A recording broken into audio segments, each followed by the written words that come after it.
Alors mes chers amis, aujourd'hui nous allons essayer de traiter une question, difficile de traiter cette question pour en finir avec le jansénisme. Difficile parce que en fait on n'en finit jamais de revenir sur cette question-là. Et donc du coup en 3/4 d'heure dans une conférence DDD, j'ai une prétention qui est peut-être un peu folle, mais au moins on va essayer d'avoir des notions précises derrière ce mot de jansénisme. Pourquoi pour en finir avec le jansénisme? Vous pouvez me dire que c'est une question qui est désuète, en disant que ça ne sert plus à rien de traiter ce genre de vieille querelle qui puisse exister, une querelle qui a été vite entérinée par la Révolution, et pourtant, vous voyez, pour en finir avec le jansénisme, c'est quand même un terme qui revient souvent, le jansénisme, et j'aimerais avoir des idées un peu plus claires dessus. Vous voyez, pour moi, si j'aime tant l'histoire, c'est que, vous voyez, répondre à la question qui suis-je, qui je suis, pour moi c'est répondre, il faut se poser aussi la question d'où je viens. Qui suis-je, c'est-à-dire d'où je viens. Et comme catholique français, donc gallican avec l'ancienne origine, pas avec le gallicanisme, eh bien j'ai besoin je suis fils du jansénisme, et j'aimerais bien mettre des mots sur ces choses-là, plutôt que d'entendre cette critique habituelle, c'est un jansénisme, c'est du jansénisme, mais souvent en fait c'est vraiment mal à propos. Donc le jansénisme, on va dans l'histoire de France, on va se moquer, on va critiquer le roi et l'église d'un côté, les deux d'ailleurs, on va aimer taper dessus ensemble, le roi ou l'église qui va persécuter une certaine libre pensée dans l'église, dans son sein de l'église. Et comme bien le roi est méchant et le pape est méchant, eh bien on doit toujours critiquer le pape ou le roi, et donc du coup ce qu'ils vont essayer de détruire dans le jansénisme, eh bien on ne le comprend pas. Cette liberté d'expression au sein de l'église, eh bien on a l'impression qu'elle est étouffée, et c'était un des exemples dans le jansénisme. Donc souvent le jansénisme, un peu à l'idée de Savonarole à Florence, eh bien est à la mode aujourd'hui pour essayer de montrer cette liberté qui n'existe pas au sein de l'église ou dans le royaume de France. En fait, on a l'impression que c'est juste une opinion spirituelle qui existe, et on ne comprend pas très bien quels en sont les enjeux. Donc, est-ce que l'Église a eu tort ou non, le roi de France a eu tort ou non de persécuter le jansénisme? On va essayer de le voir dans la troisième partie.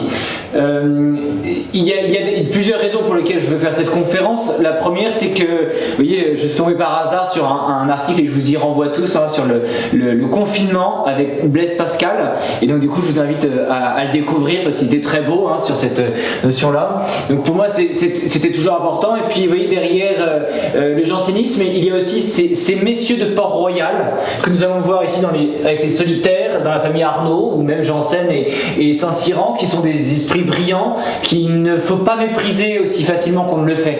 Ce ne sont pas les pharisiens de l'évangile, vous voyez, ce sont des esprits authentiques, des intellectuels, des génies pour la plupart, des grands intellectuels qui ont coloré la littérature de leur temps et qui ont donné un impact et une influence sur toutes nos idées en France qui ont pu exister. Et donc certainement il ne faut pas les mépriser. C'était des intellectuels authentiques qui sont allés jusqu'au bout de leurs idées. Ils se sont peut-être trompés, mais souvent il y a eu de l'orgueil, mais souvent c'était pas de la mauvaise intention. Donc du coup ne les méprisons certainement pas. J'aimerais avoir l'érudition du maître Sassy, de Nicole ou de Pascal. J'aimerais avoir la finesse des vers de Racine, et certainement nous n'allons pas les mépriser. J'aimerais avoir la charité d'un Janssen aussi, qui mourra de la peste. Vous voyez, un temps où nous sommes en plein carême, et bien je pense que se mettre un petit coup de fouet à redécouvrir l'authenticité de la pénitence chez les jansénistes, eh bien, peut être intéressant, même s'il y a eu des désordres. Je traite le jansénisme comme un adversaire, mais je ne le méprise pas pour autant. J'en ai énormément de respect, surtout pour ces messieurs de Port-Royal. Influence de tous ces grands, parce qu'ils sont grands, et certainement ce n'est pas moi qui dirais le contraire. Arnaud, le grand Antoine Arnaud dont je vais essayer de parler, ce sont des grands.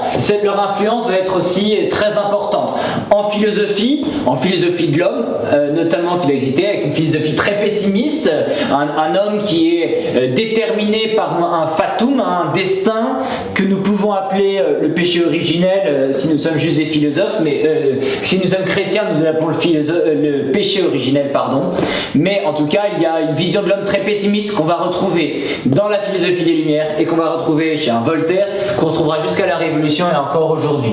Philosophie, donc du coup une grande influence là-dedans, relance de la grande querelle sur la grâce, je vais essayer de l'aborder rapidement, et puis certainement aussi une grosse influence au niveau de la spiritualité qui va exister. Donc voilà, je comptais à faire cette conférence pour essayer de voir tous ces points-là différents, et je remercie en même temps tous les étudiants qui m'ont fait des petits articles très bien faits sur des points très précis, et donc du coup je les remercie en même temps.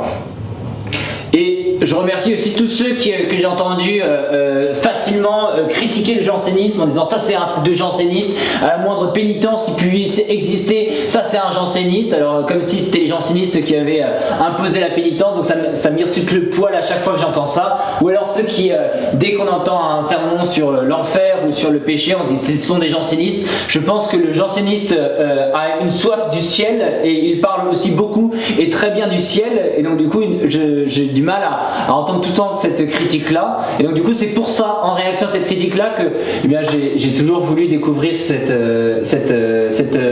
pensée. Je cite, et je ne le cite très rarement, mais je cite Daniel Robs avec si vous voulez approfondir, le Christ au brasier 3, que j'ai lu il y a bien longtemps, mais dont les notes m'ont bien servi, et j'ai bien aimé son analyse qui est très simple de cette question. On va commencer par la doctrine, parce que c'est le plus dur, et on commence dans la doctrine par le plus dur qui est la grâce. Donc suivez bien, on va essayer d'être très succinct, très bref. La doctrine de la grâce, donc on est, avec le jansénisme, on est en 1610, on va commencer, ou 1640, 1610. Le jansénisme commence sur un terreau de la contre-réforme, donc après le concile de après Luther, il y a le concile de Trente qui vient essayer de rectifier les tirs de Luther, et après vous avez la contre-réforme, c'est-à-dire la lente application, surtout en France, hein, on a un siècle de retard, on a 50 ans de retard sur l'application du concile de Trente, mais on va essayer d'appliquer les réformes du concile de Trente. Et dans cette question-là va surgir, à cause des protestants, la grande querelle des auxiliis, c'est-à-dire sur la grâce, sur le secours, hein, auxilio, auxiliaire en français, et bien sur ce secours-là. Grande question qui est très compliquée, beaucoup de monde vont se disputer dessus, les protestants, vous savez, hein, vont avoir leur opinion, et donc du coup dans l'église il va y avoir beaucoup de distinctions. D'un côté on sauve la grâce, ou alors la grâce prend trop de place et elle étouffe la liberté de l'homme. De l'autre côté, l'homme, en correspondant à sa grâce, prend trop de place et la grâce de Dieu est réservée. Alors la querelle des auxiliis va être très intéressante, très importante pour voir l'action de Dieu dans l'agir de l'homme, et quelle est l'importance de l'agir de l'homme, qui est l'homme, etc. Cette question va être très importante, très intéressante, mais elle va être close de manière un peu abrupte par Paul V en 1607, sous l'inspiration d'ailleurs de saint François de Sales, et elle va être close parce qu'il y avait trop de disputes sur le sujet, tout le monde se traitait plutôt d'hérétique. Il y a une partie du mystère difficile, hein, de penser à la fois à la liberté et à la fois à la puissance de Dieu, et donc du coup bien, entre ces deux pôles, Paul V a dit bien, il y a une ligne de crête, et on doit garder cette ligne de crête avec ces deux extrêmes qu'il ne faut pas franchir. Donc en fait on est sur un ravin. Sauf que il va y avoir deux ténors de cette question, hein, qui vont être Cornelius Janssen et Jean du verger de Oran, qui est abbé de Saint-Cyran, qui vont revenir sur cette question-là. Cette question-là, pour un janséniste, ils vont reciter Augustin, Saint Augustin. Pourquoi ? Parce que Saint Augustin, vous savez, c'est un père de l'Église qui va se battre contre deux déviances. Deux déviances. La première, c'est celle des pélagiens. Les pélagiens, eh bien, ils vont magnifier un peu trop la force de l'homme, et ils vont dire que la grâce, en tout cas le Christ, est un bon modèle, un bel exemple, mais sa grâce, eh bien, c'est surtout l'action de l'homme qui va être édifié, qui va admirer le Christ, mais ils vont minimiser beaucoup trop la puissance de la grâce. Et de l'autre côté, vous avez les manichéens. Les manichéens, eh bien, c'est ce Dieu qui est là, eh bien, il vient écraser toute la nature humaine, et c'est lui qui fait tout à sa place. Donc il y a un peu ces deux extrêmes, et le le jansénisme va prendre comme moyen terme la notion de péché originel avec saint Augustin. Et avec le péché originel, la nature est bonne, elle est grande, mais avec le péché originel, on a besoin de cette grâce. Un peu difficile comme question. En fait, j'essaie de le faire très rapidement. Il faut dire que tous les hommes sont appelés pour aller au ciel, on le sait bien, mais il y a peu d'élus. Alors, les jansénistes vont se poser cette question en disant, ça veut dire que s'il y a peu d'élus, il y a beaucoup de personnes qui reçoivent une grâce qui ne sert à rien. Je reformule ma question, Dieu va donner une grâce inutile, vaine, une grâce qui n'est pas efficace pour aller au ciel. Vous comprenez ce que je veux dire? Ça veut dire que eh bien, le Christ va mourir pour rien. Pour beaucoup de personnes, peu d'élus, pour beaucoup de personnes, malheureusement, bien, ça ne sert à rien. Donc elle est inutile. Et on ne peut pas dire ça. Alors du coup, ils vont dire, tous les hommes reçoivent une grâce, mais que certains vont recevoir une grâce qui sera donc une grâce suffisante, ils vont tous recevoir une grâce suffisante pour aller au ciel, mais que certains vont recevoir une grâce particulièrement efficace qui va être la delectatio victrix, qui va être victorieuse sur nous-mêmes. Vous comprenez? Et donc du coup, cette grâce-là, elle ne va être reçue que par certaines personnes. Et donc du coup, il y a, dans le jansénisme, dès le début, avec la théologie de la grâce, eh bien, il y a un élitisme. Ils vont insister beaucoup sur la prédestination. Et donc du coup, ils vont glisser dans la prédamnation. La prédamnation, c'est l'inverse de la prédestination, justement. Et donc du coup, vous savez, c'est pour ça qu'on représente le Christ aux bras étroits. C'est le titre de Daniel Rops, avec le Christ qui a les bras étroits sur la croix, il n'en a choisi que sur certains. Dans beaucoup de nos églises en France, on voit ce Christ-là, c'est assez flagrant. Et souvent, il est fléchi sur ses genoux. Alors voilà pour la question du salut, question de la grâce. Jansen et Saint-Cyran vont être des perturbés du salut. Ils vont revenir souvent sur cette question-là en disant « Les intellectuels de la Sorbonne, de Louvain, on n'en peut plus. Ce qui compte pour nous et pour les âmes, c'est de les éclairer sur la question du salut. » Et donc ils vont balayer d'un revers de main, ça lui dira Saint-Cyran dans ses lettres à son ami Jansen, il lui dira il faut cesser d'étudier les pères de l'Église, c'est de la science qui se gargarise, il nous faut avoir des réponses claires sur la question du salut. Sur la grâce, sur l'homme, donc du coup, en fait, ils vont finir par, à cause de la surefficacité de la grâce, ils vont détruire la nature humaine. Ils vont utiliser une expression de saint Augustin qui s'appellera la massa damnata, la masse des damnés. Donc l'expression est terrible, et d'ailleurs ils auront souvent ce discours dur. Et avec la massa damnata, ils vont se rappeler que l'homme ne vaut rien, il va être détruit à cause de ce qu'ils appellent le péché originel, mais ce que le philosophe va appeler le destin, et ils vont montrer un homme qui n'a pas de liberté. Un homme qui est prédamné, ou alors qui est prédestiné, veut dire que c'est un homme qui n'a pas la liberté de s'émanciper dans la grâce, la liberté d'aller jusqu'au ciel ou d'y redescendre. Il n'a pas la liberté de la vertu, il n'y a pas cet habitus en lui, une disposition stable, acquise pour aller chercher le bien, qui vient de lui, qui est personnel, individuel, qui vient de ses efforts personnels. Et donc du coup, la nature humaine, selon un janséniste, est très pessimiste, très dure. Et en fait, bien, ils vont beaucoup influencer quand même l'idée de leur temps, la fin du XVIIe là-dessus, sur cette notion de nature humaine. Vous voyez, cette question de massa damnata, cette philosophie se retrouvera bien souvent pessimiste, surtout dans la littérature.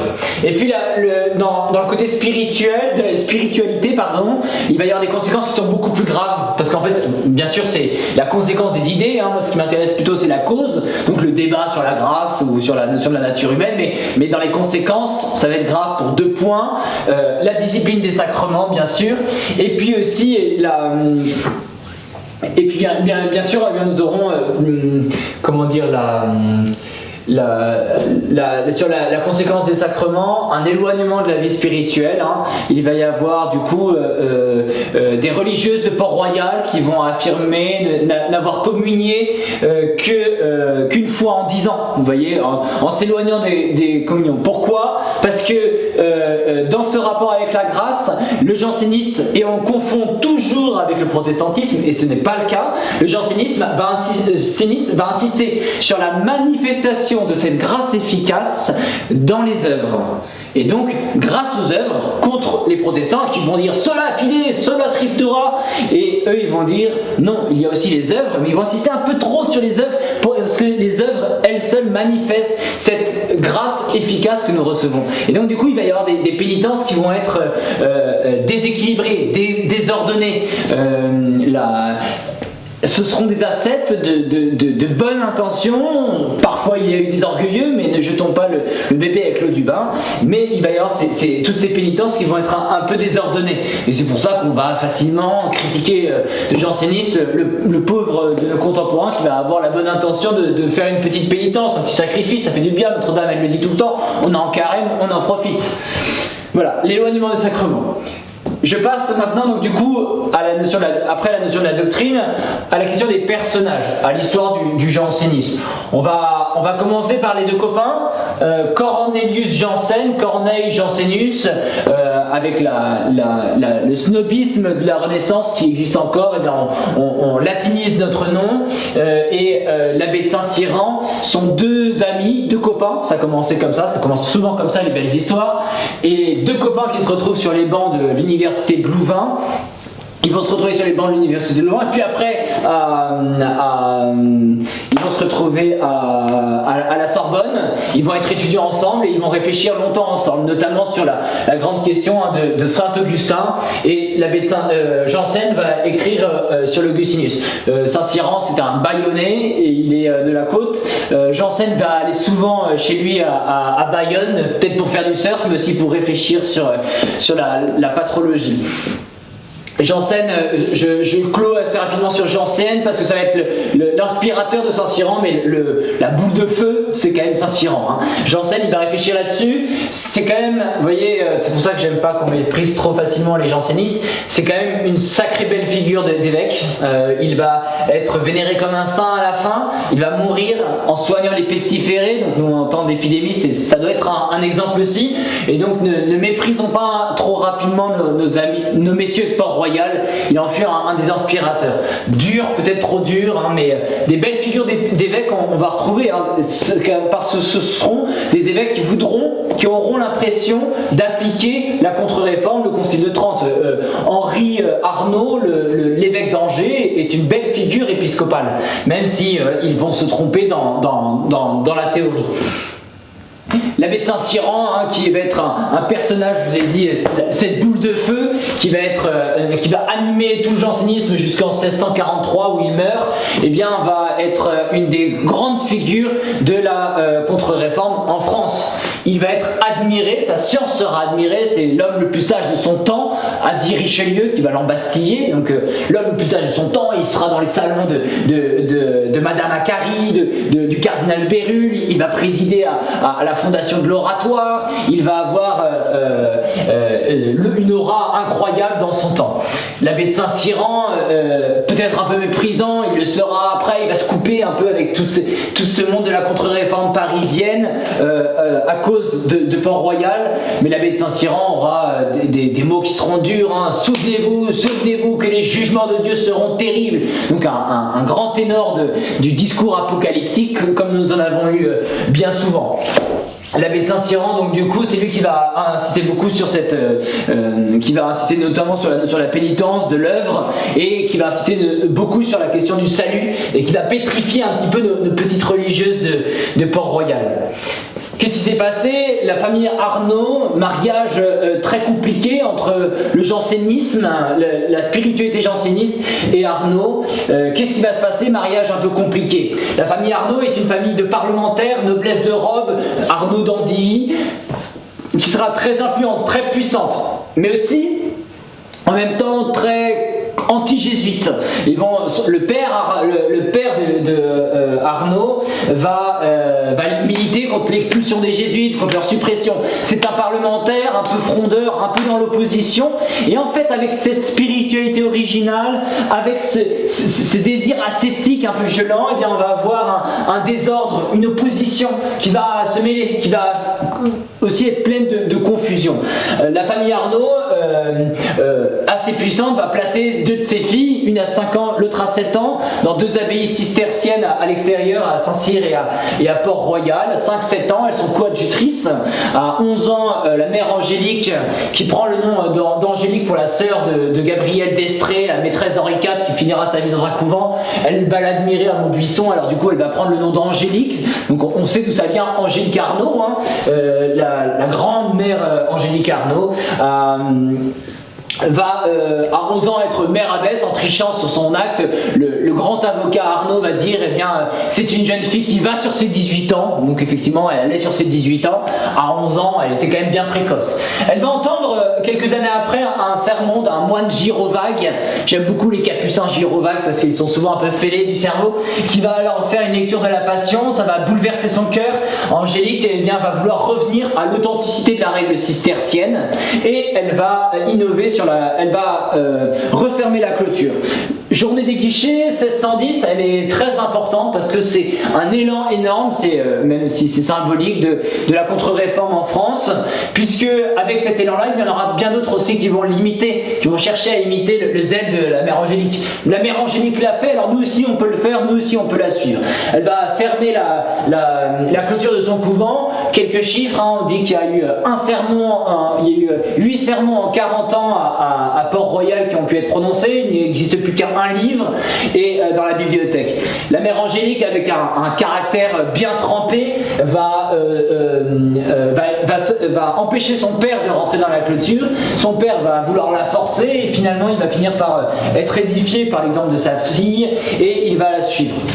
Port-Royal va être un bel exemple de restauration, un peu à l'image des Carmel, et on en a plein la bouche à Paris à ce moment-là en 1610 de la réforme du Carmel de la Sainte Thérèse et de Saint Jean de la Croix. Et donc du coup on va suivre son mouvement. Tout le monde va se précipiter au portillon. Sébastien Zamet, évêque de Langres, Saint François de Sales aussi va venir visiter la Béru aussi, va visiter Port-Royal. Ça va être le sujet dont tout le monde parlait en 1615, 1610. La mère Angélique va réformer plusieurs couvents autour d'elle, etc.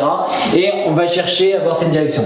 Malheureusement un peu trop à la mode, vous voyez. Et donc du coup peut-être que ça va gonfler un petit peu l'orgueil de tous ces protagonistes. 1610, journée des guichets. 1638-1640, l'Augustinus est publié en 1640 par Janssen, mais Janssen meurt en 1638. Donc ça veut dire que Janssen, vous voyez, est quand même quelqu'un de relativement humble. Son manuscrit, il ne le sort pas tout de suite. C'est Saint-Cyran qui le fait. Ah, je sais pas. Parce que Saint-Cyran, en fait, a été embastillé par Richelieu. S'opposant trop fort contre les jésuites, Saint-Cyran va être embastillé à cause de Richelieu. Richelieu fait vraiment une boulette ici, hein, même Saint-Vincent de Paul qui était traité d'ignorant par Saint-Cyran, et Saint-Vincent de Paul répondait en disant je le suis davantage encore que vous ne puissiez le penser. Saint-Cyran embastillé va être une figure de martyr, et Richelieu avec un tribunal civil va condamner des positions anti-jésuites de la part de Saint-Cyran, fauteur de troubles. Ça ne suffit pas. Il va être embastillé pendant 4 ans, il faudra attendre 43 la mort du cardinal, mais il va mourir quelques années après Saint-Cyran. La mort du cardinal, du grand cardinal, et Mazarin va le libérer.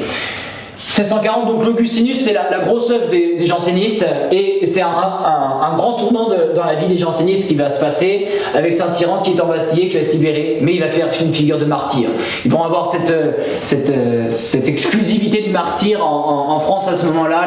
Les jansénistes, ce seront les persécutés, et c'est grâce à cet acharnement à les détruire qu'ils vont aussi réussir à en trouver beaucoup d'énergie dans leur combat.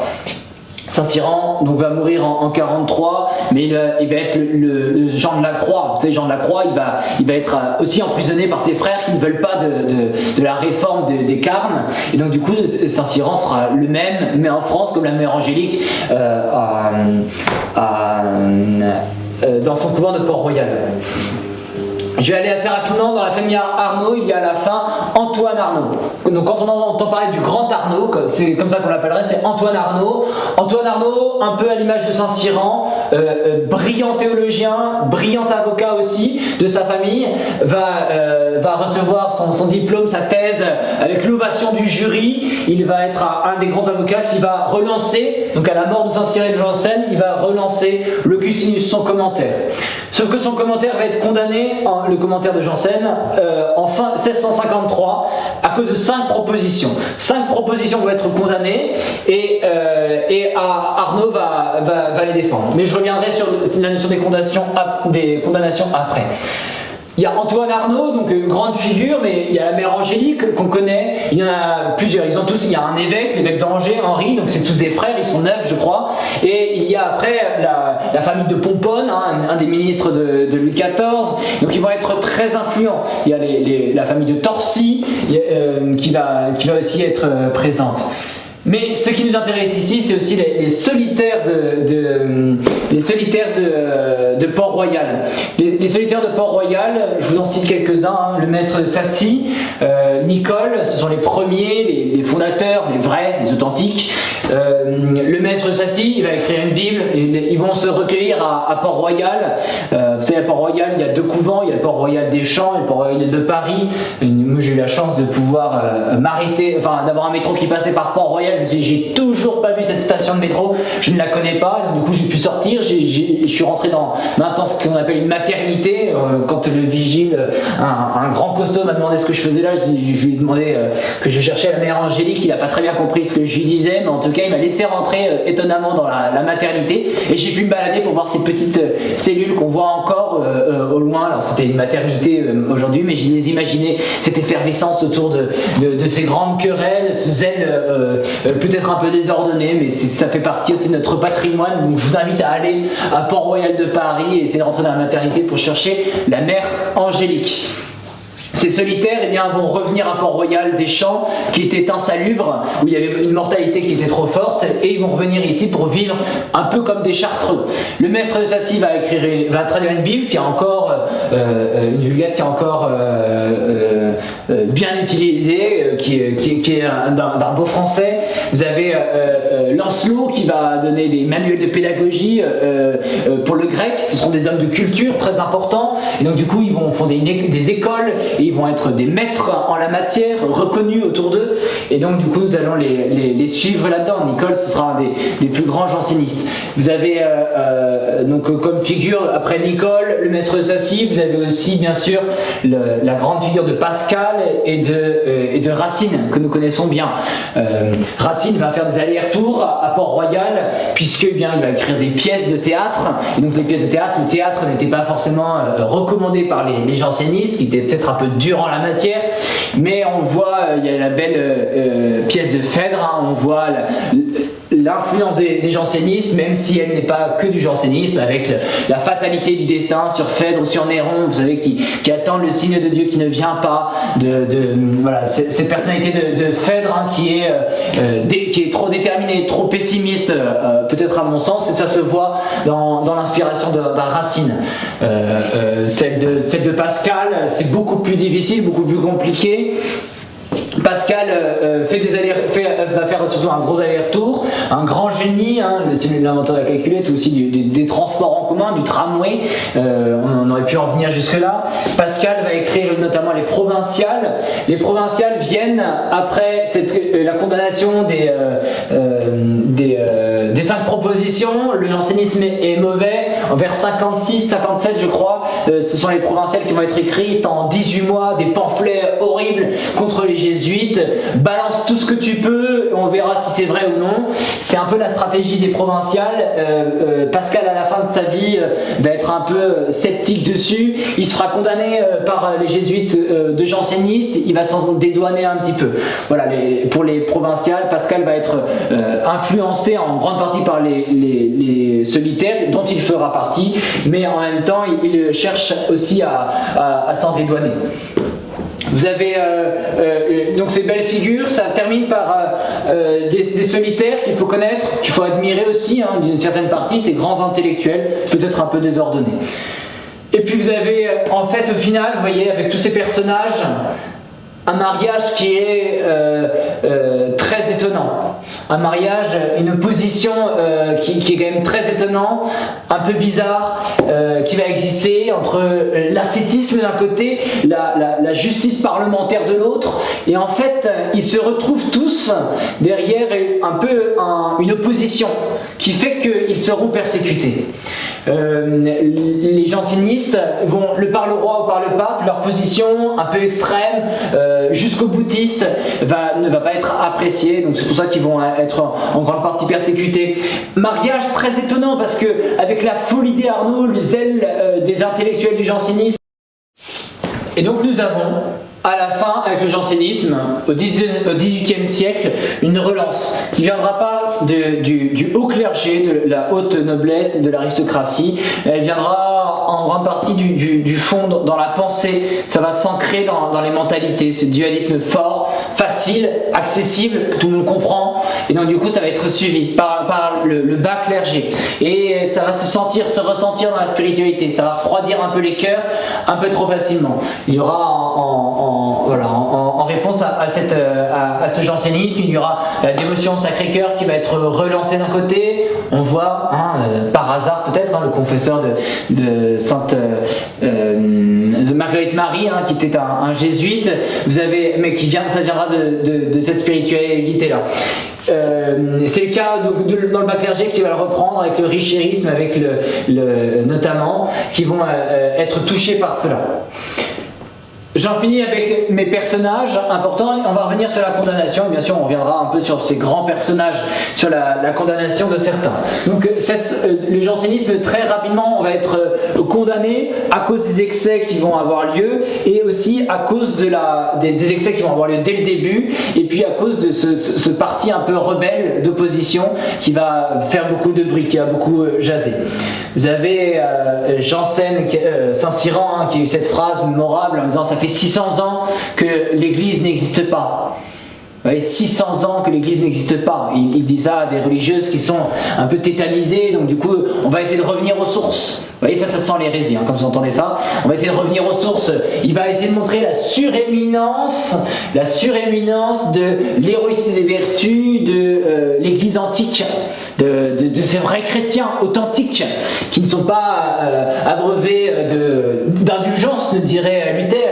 Vous voyez, de ce cléricalisme, ne diraient les protestants. Et bien aujourd'hui, avec les jansénistes, on essaie de revenir à une église authentique. Quand vous entendez ça, ça sent souvent mauvais. Dans la liturgie, par exemple, on l'a vu dans ces lointaines dernières années maintenant, on veut revenir aux sources, à la simplicité du Christ qui disait la messe en salopette ou en tenue de travail, je sais pas, mais vous voyez, ça sent un peu le soufre.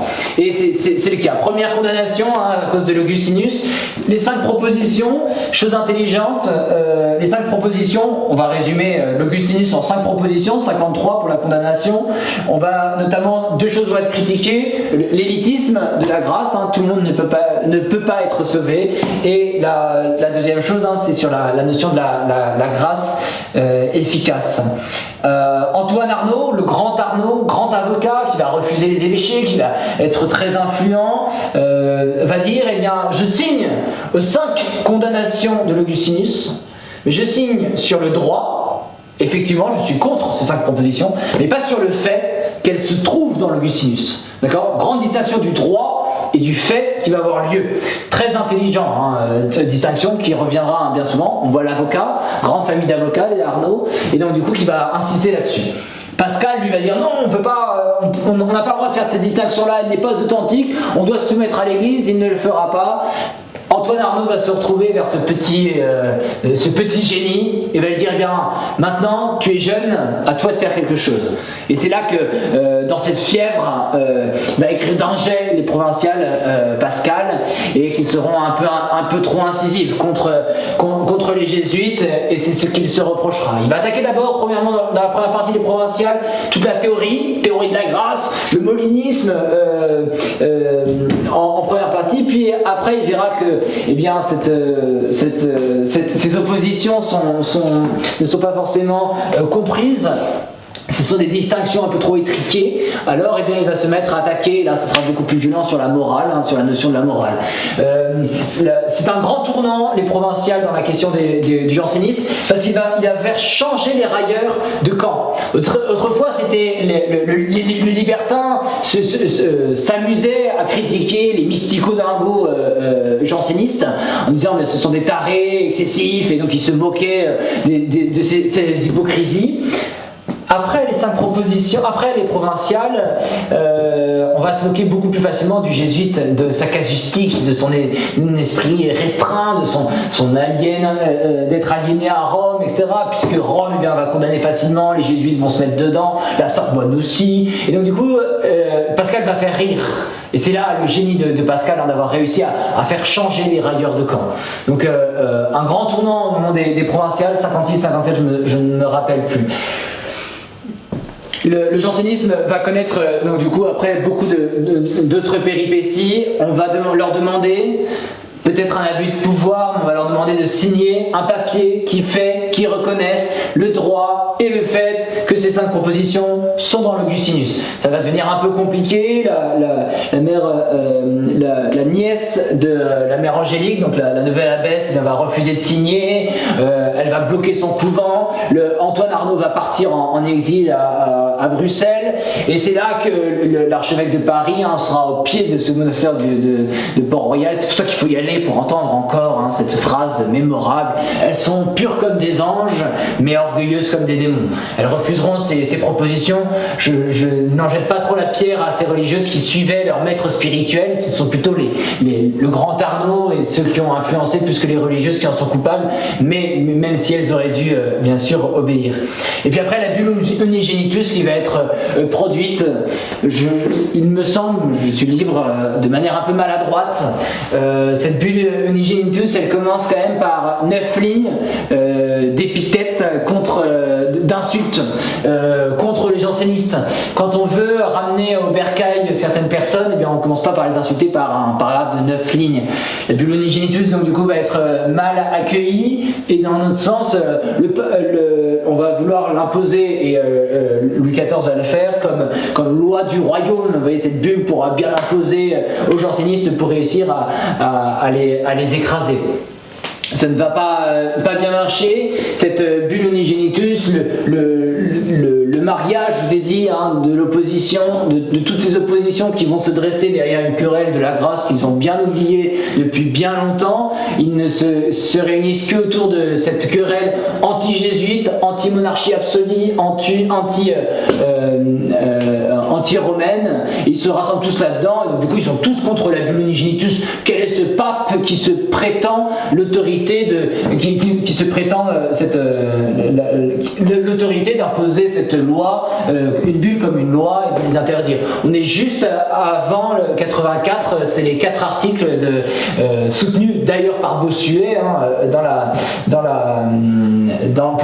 pour l'église gallicane, qui fonde l'église gallicane, enfin qui la justifie, cette église gallicane là-bas. Il va y avoir après que de la descente aux enfers de ces jansénistes en 1710. On est un siècle après, ça dure un siècle quand même. Un siècle après, c'est la destruction de Port-Royal, notamment par Louis XIV. Il va fermer les bâtiments, et puis comme il y aura des pèlerinages qui se feront derrière cette vieille communauté qui a été dispersée dans les couvents de la Visitation, et bien pour qu'il n'y ait plus de personnes de pèlerinage, on va détruire, pour qu'il n'y ait plus pierre sur pierre à Port-Royal des Champs.